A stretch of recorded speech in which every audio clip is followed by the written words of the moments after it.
So here we have sort of our skeleton, our sort of rough draft. And if you want to add to it to look at more details, you can begin to go back in with your pencil. That's why we're using a pencil. So one thing that I might look at first is that I made this head in sort of a triangle, but really it's a little more complex than a triangle.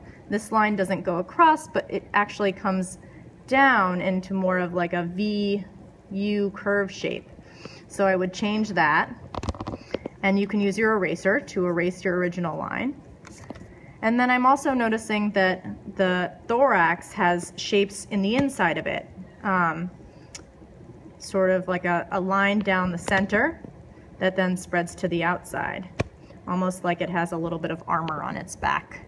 And I'm also seeing that the edges of these panels down here are curved, so you could add curves to the outside of them, sort of little semicircle C's or waves. And so that is already giving it a more three-dimensional look than your shape. I would also look more carefully at the claws and see that they're not just these zigzag shapes, but the claw is made up of its own little panels. And you can go right over your own lines, and it has a couple different sections. So I'm looking to see this is sort of a little shape within this shape, and that allows the claw to move in many different directions and not just be flat. And you can see sort of how it attaches to the abdomen here, or to the thorax, excuse me. So I would do that to the other side too, creating the shapes within the shape, the bigger.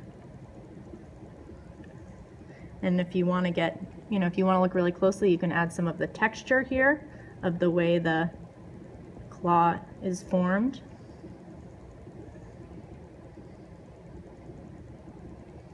And I might re-look at sort of my eyes and the antenna to see how they actually look. They sort of stick out of the edge a little bit here, and the pupil is almost crossing the outline, the contour line here.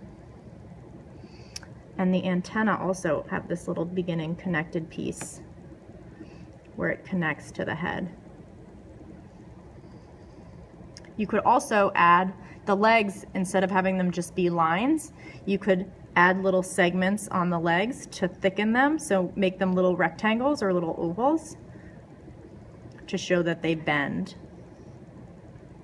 And if you look really closely, you can see that at the end of the legs, there are tiny little pinchers right at the end, little tiny claws. So that would be sort of the next level of detail if you wanted to keep going with your sketch.